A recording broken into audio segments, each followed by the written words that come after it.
Hi, I'm Vanessa Parker. And I'm Cole Parker. And we're the owners of Divas in Defense and the Pink Boss. And today we're talking about business with Bay.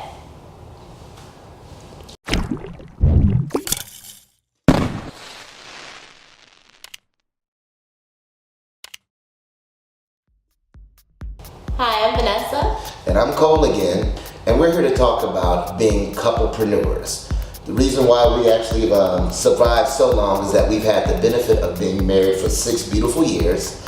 And we've been in business together for over 10. Yes, we started a business that was a side hustle, turned it into a full-time business, closed that business, and then started 2 brand new businesses from it. Absolutely. And the benefit of those businesses, we've helped a lot of people and built some amazing relationships. And that's why we can give you 6 tips for doing business with your bae. So, the 6 tips for successful relationship and working with your spouse. Number 1, you have to identify and define your role and responsibilities. Sometimes it gets so confusing into figuring out, okay, well, who's taking out the trash? Well, who's paying the bills for the business? And who is signing the lease for the business? So what you have to do, you have to define those exact roles. Hey, babe, your job is to be organization, hiring, and so on and so forth. So what I'm going to do, I'll be creative strategy, and together we'll come together and make the best decisions for the business. Number 2, remember you are married first and business owners second. It's very important that you always keep the marriage first. Business management is hard work, and when you throw in a couple, it can be a disaster if it's not done correctly. So making sure that when the arguments happen or the conflict happens, that you always put the marriage first. When we first started, that was a hard thing for us. And we had to learn to make sure that we had on our business hats at business time and our couple hats when we needed to. Oh, and let me tell you, that right there actually goes into our 3rd tip, and that is establishing on and off the clock hours. Sometimes it's easy to say from 8 to 5 we're going to do this or we're going to do that. Since we've been married, we had the privilege of having another beautiful daughter who became very demanding at times. In that demand, we had to figure out, okay, so what hours are we going to be on the clock? What hours are going to be off the clock? So what that entails is not only knowing it's an 8 to 5, but maybe that 8 to 5 has to be an 8 to 12. You have lunch together to establish some off the clock unwind time. It may have been a stressful morning. On top of that, I'm a nighttime worker. She's a nighttime sleeper. So that becomes good focus time for myself to actually plug in and do some work without taking away from time from my spouse. Right, and that goes into step number 4. Have formal business meetings. Just like when you work at a corporate job, your business is a business, it's not a hobby. So you need to have meetings, whether they're daily, monthly, weekly, just depends on what works for you and your spouse, but you have to have meetings.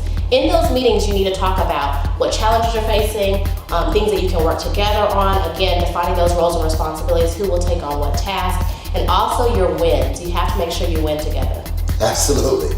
And another thing that's very important, as much as I love my wife and how beautiful she is, 24/7 watching this beautiful face is a little bit much at times. You have to know when to work separately. I mean, you have to not be afraid of working separately. Even in your house, you may have to have 2 different locations. Her desk is actually in one room, my desk is in another room. Sometimes she's in the living room, I go to the cigar bar. There are times that even when you have beautiful co-working spaces like open for business, that way you give you time to be separate, focus, work, without the stress of family sometimes. So it's always good to not be afraid to work separately. Yes, that has definitely helped us out a lot. Tip number 6, schedule business-free vacations. It is so important to have some time off away from business. It's easy to talk about business 24/7. So what we do is quarterly, we schedule either a staycation or something that we can do with the family where we don't talk anything about business. We try to not have any technology, which is really hard.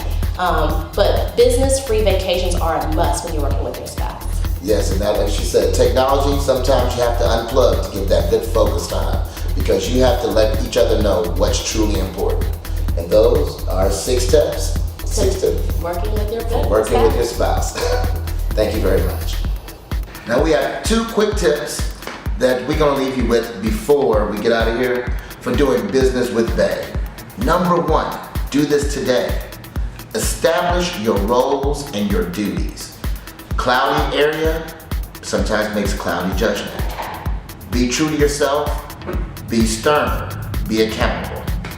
And the last thing is to establish business hours and family important to separate the two to make sure you give dedicated time to both. And thanks again. I'm Cole Parker. I'm Vanessa Parker, owner of The Pink Boss. You can reach me at The Pink Boss on all social media. And you can reach me at Divas in Defense. And no, I'm not a diva. DIVAS, I N Defense on all social media and .com.